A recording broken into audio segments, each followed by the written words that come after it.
Ketua DPRD Lombok Utara yang akan dilaksanakan pada tanggal 3 Agustus mendatang, beberapa warga mendatangi kantor DPRD Lombok Utara. Kedatangan mereka untuk hearing di DPRD terkait dengan pasar malam yang ada di Pasar Tanjung, Desa Tanjung, Kecamatan Tanjung, Kabupaten Lombok Utara. Diketahui pasar malam yang dimaksud adalah Pasar Tanjung yang telah mulai buka sejak jam 2 dini hari. Untuk lebih jelasnya, berikut jalannya hearing pasar di DPRD Kabupaten Lombok Utara.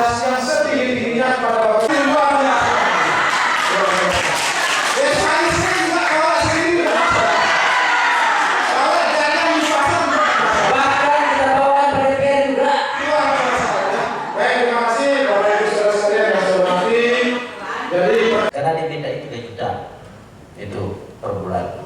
Mungkin itu jadi bahan evaluasi dan kejar orang itu. Kami minta dikejar referensi Pak Dewan. Mungkin itu aja. Baik, terima kasih Bapak Ibu Saudara sekalian yang saya hormati. Serta ada lagi interupsi. Tadi ada bisik. Saya lihat cuma 2.000 Pak. Itu orangnya tadi berbisik ya 2.000 nih. Dan dia tunjukkan depan saya Pak. Cuma 2.000. Itu kerja dari pagi sampai siang. Bayangkan.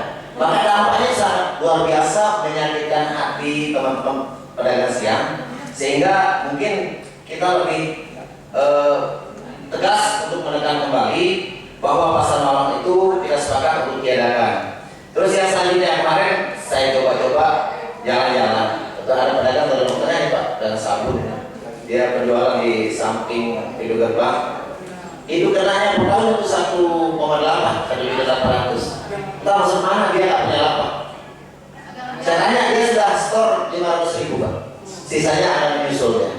Nah ini Pak hal-hal inilah yang tidak kami inginkan, sehingga kami ingin sebagai masyarakat pelaku pasar itu untuk kami dipercaya sebagai pengelola, agar semuanya terkoordinasi ketika ada pedagang baru di mana kami menempatkan, di mana pedagang-pedagang lama yang ada berkeadilan. Saya sudah punya konsep. Jujur saja saya sudah punya konsep teman-teman. Nanti dengan tata ruang yang kita miliki, nanti di depan nanti dagang sembako, di belakangnya itu dagang sayur, selain konveksi kalau kita bicara bidang, di belakangnya dagang ikan dan daging. Jadi ketika orang mau beli daging, dia lihat itu sembako yang ada. Jadi semua kebagian nanti. Jadi ya. Ada yang mau sekali? Singkat ya, karena hampir sama. Ya. Baik, Bismillahirrahmanirrahim. Assalamualaikum warahmatullahi wabarakatuh. Jadi kita singkat saja ya. Catatan kita di sini pada pedagang-pedagang kita ini agar mereka tidak ragu untuk membawa keluh kisahnya apa yang memang menjadi tuntutan-tuntutan mereka hari ini. Itu harapan saya sedikit aja. Terima kasih. Assalamualaikum warahmatullahi wabarakatuh. Waalaikumsalam warahmatullahi wabarakatuh. Baik, Sebentar Pak, pimpinan sidang. Karena ini juga saya ingin menerapkan kita beda-beda pemahaman, beda-beda perasaan, ya beda-beda bisa bicara kami. Setujukah nanti ketika kita diundang kembali ke sini dengan perwakilan atau kita datang semua? Ya. Karena saya khawatir Pak. Nanti, dia aja begitu kan? Setujukah kita datang semua atau perwakilan pada hari Senin nanti? silakan dipertimbangkan Pak. Baik, terima kasih. Pertimbangan kami begini. Kenapa kami undang perwakilan? Karena besok hadir ini penuh. Dia minta 3 juta per bulan. Jadi mereka tidak mampu Pak. Dapat dari mana? Itulah alasannya kenapa sering terjadi. Karena jalan kita ini jalan nasional sekarang, Bapak Ibu sekalian ya, yang di depan itu. Dan saya sering juga melihat ada di pinggiran jalan, itu juga tentunya akan ditertibkan seperti disampaikan. Satu pedagang, saya dulu sering ke Mas Bage, dulu itu juga sebelum subuh, ya, tetapi sekarang dia setelah subuh baru nanti kita lihat aturan mainnya, ya. Kemudian yang kedua, keinginan dari ketua forum ini sangat sisi ke daerah itu juga akan masuk. Sekarang ini kalau jam 2, jam 1 saya kira tidak ada tugas dari Bapenda untuk ngumpul itu. Hanya sampahnya yang dilakukan ya. Kita melihat memang kalau dia jualan sah dari jam 2 sampai selanjutnya Bapak Ibu sekalian ya, karena tadi sudah semua dibahas ini Ya, syukur dan berterima kasih kepada Bapak Ibu karena keluh kesah Bapak Ibu itu ternyata sampai juga kepada kami dan kami berkewajiban untuk menindaklanjuti. Ya. Karena bagaimanapun juga Bapak Ibu adalah wakilnya itu adalah kami. Ya. Kami inilah wakil Bapak Ibu dan sangat pas dari saya sebenarnya. Ini Komisi 2 yang punya, tapi kami kebetulan Komisi 3 dan Komisi 1 yang hadir sekarang ya. Disampaikan oleh Pak Fajar tadi itu semua sudah terakomodir ya. Tapi saya pikir ada yang berbicara lagi. Sedikit ya, jadi begini, karena terkait dengan keberadaan pasar malam itu tidak hanya mempengaruhi pedagang yang ada di pasar, tetapi di wilayah dusun pun banyak sekali saya menerima laporan. Ya. Artinya ketika pedagang di perusunan itu ke pasar, pedagang bakulan sudah masuk ke wilayah. Pedagang yang di warung setiap wilayah itu pulang, pedagang di bakulan sudah balik kanan, sehingga di warung di setiap dusun itu pun sepi. Ini juga menjadi bahan pertimbangan nanti. Kemudian yang kedua, apapun alasannya, ya apapun alasannya setelah berkoordinasi dengan eksekutif, apapun alasannya pasar malam harus ditutup. Terima kasih. Kita tidak tahu persis bahwa pengumpul itu entah dia bayar retribusi atau tidak. Yang jelas dalam benak saya, karena diberikan izin oleh oknum, maka mungkin dia lebih besar kayak depan, mungkin itu indikasi dari saya saja. Terus satu lagi yang tidak masuk di akal, setelah saya melihat kondisi beberapa saat ini, bahwa dengan ukuran 2x3, 3x3 atau 2x3 ya, untuk yang di konveksi 2x3 itu dikenakan pajak per bulannya 30.000. Itu 2.000, karena per harinya ada. Itu untuk ukuran lapak 2x3 itu kena pajak bulanannya 30.000 per bulan. Per bulan. Nah, kalau pedagang, misalnya dagangnya agak besar dan agak banyak kan, jelas para pedagang ini membuat tambahan lapak lagi ke depan di emperan. Di emperan itu kena lagi 15.000 Pak per bulan. Per bulan. Makanya kalau saya mengindikasikan bahwa banyak pungutan liar di pasar Tanjung, memang iya. Ya, kalau di emperan itu ya jelas tidak masuk dalam catatan mungkinnya. Nah ini sebagai bahan kita, renungan kita. Makanya dengan tuntutan kami bahwa dengan keberadaan organisasi nanti akan kita coba tertibkan satu persatu Pak. Dan insya Allah kalau memang kami dipercaya, kami akan daftar ya. Mungkin nanti akan lebih indah sesuai dengan keinginan pusat dengan program yang sudah disampaikan. Pasar Tanjung berupa kita banyak koordinasi kalau kita diberi kepercayaan sama DPR dan juga sama eksekutif. Karena ini informasi saja ya, tapi boleh iya boleh tidak juga. Informasi tadi disampaikan ibu-ibu bahwa petugas pasar, nggak tahu yang dulu atau sekarang atau kebijakan dari siapa, itu ada yang perjualbelikan lokasi itu ada yang nilainya sampai 17 juta. 17 juta. Nah, diberikan kepada orang-orang yang memiliki modal. Nah, sedangkan kami pedagang yang tidak memiliki modal itu sangat merasakan kerugian kami karena kami harus bersaing. Tempat kami pun kadang kami buat sendiri di sana. Lalu sama juga retribusi kami harus bayar walaupun lapaknya.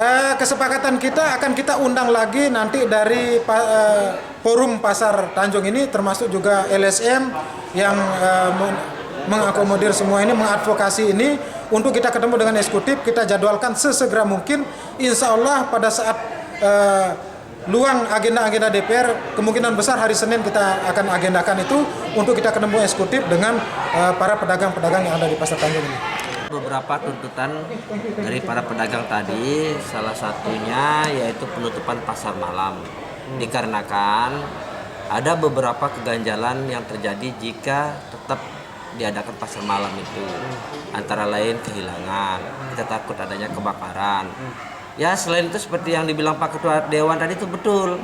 ada perzinahan itu memang betul itu. Nah, itu yang kita hindarkan di pasar itu.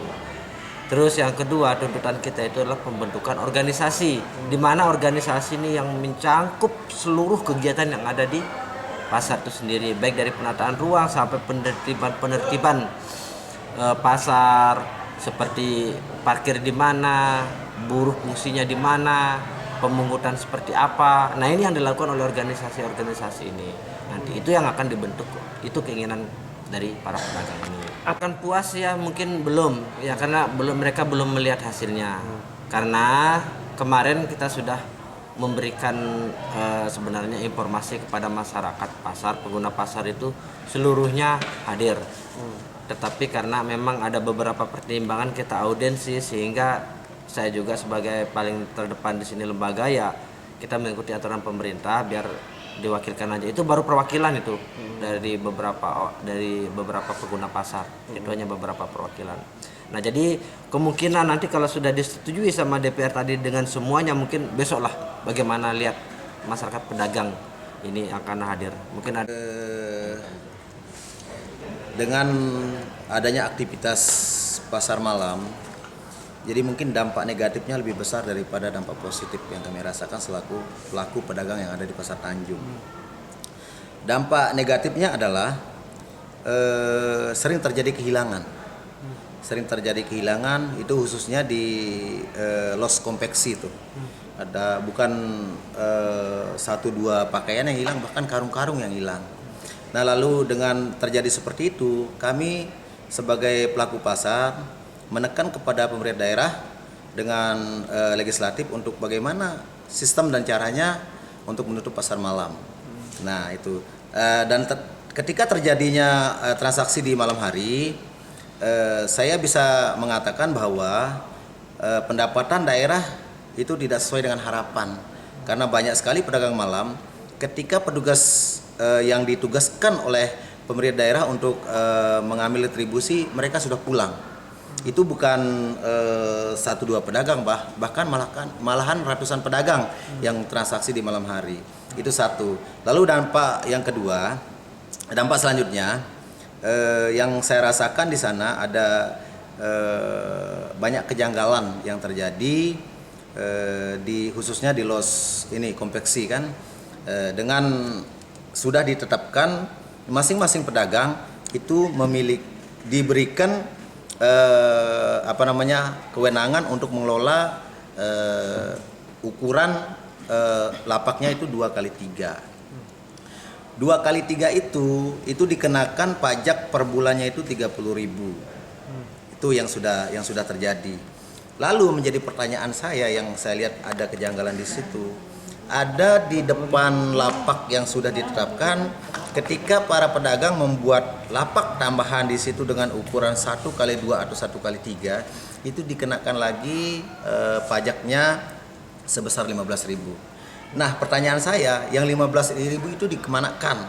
Itu dikalikan semua pedagang yang ada di los konveksi itu, yang terjadi di semua los konveksi kan.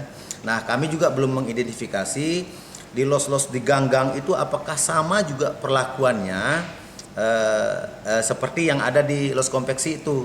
Makanya ini perlu juga kami melakukan audiensi atau kajian nanti di Pasar Tanjung agar kami tahu seberapa besar sih bocornya keuangan daerah PAD ini terhadap sesuatu yang tidak terkoordinasi. Maka dengan itu kami berharap sekali kepada pemerintah daerah agar menetapkan kami selaku pedagang Tanjung yang diberikan kewenangan untuk mengelola pasar. Dengan kami mencoba tadi udah membuat bagan organisasi, ya insya Allah mudah-mudahan kalau setuju apa yang menjadi hajat pemerintah itu kita akan penuhi. Terutama dengan pendapatan daerah yang saat sekarang ini coba saya reka itu ya tidak sesuai dengan keberadaan pasar. Nah, targetnya pemerintah satu hari itu untuk dari retribusi saja yang disetor oleh masyarakat 2.000 itu targetnya 1.500.000. Tapi informasi yang saya dapatkan dari petugas pasar itu pun kalau dapat. Nah, kenapa kalau dapat? Karena pembeli siang itu tidak dapat jualan. Lalu kalau mereka dipaksakan untuk memberikan retribusi, dari mana uangnya? Masa kita harus ngutang lagi? Lalu kita untuk membayar retribusi, itu sangat lucu sekali saya rasa. Ini itu saja. Pertama, tuntutan mereka karena melihat kondisi Pasar Tanjung sangat memprihatinkan dengan keamanan, ketertiban, sehingga mereka pertama inti dari tuntutan mereka adalah bagaimana supaya menutup pasar malam. Pasar malam ini mulai beroperasi dari jam 12 sampai jam 8 jam 9 itu. Sehingga kerugian masyarakat pedagang-pedagang lokal kita, karena pasar ini buka jam 12 malam, sehingga begitu warga pedagang lokal kita turun ke pasar itu berjualan, jam 8 sampai jam 9 sudah sepi pembeli. Sehingga kerugian bagi pedagang-pedagang lokal kita itu di sana. Itu pertama, tuntutan mereka bagaimana supaya pasar malam itu ditutup. Terus kedua, permintaan mereka bagaimana supaya membentuk organisasi pasar. Organisasi pasar ini nanti mereka akan mengakomodir semua, menata semua yang ada di pasar itu, karena mereka yang lebih tahu kondisi pasar yang ada di Pasar Tanjung itu. Dari DPR sangat setuju sekali, sangat mengapresiasi sekali apabila pasar malam itu ditutup. Kenapa? Dampak-dampak negatif itu sangat besar, sehingga mengantisipasi hal-hal yang supaya tidak berkelanjutan, maka ini menjadi atensi pemerintah supaya pasar malam itu kita tiadakan, pasar malam itu kita tutup, kita buka nanti dari setelah sholat subuh saja. Oke. Ya. Jadi saya pikir Dari Lombok Utara, Syahnanda Utama mengabarkan. Jadi begini,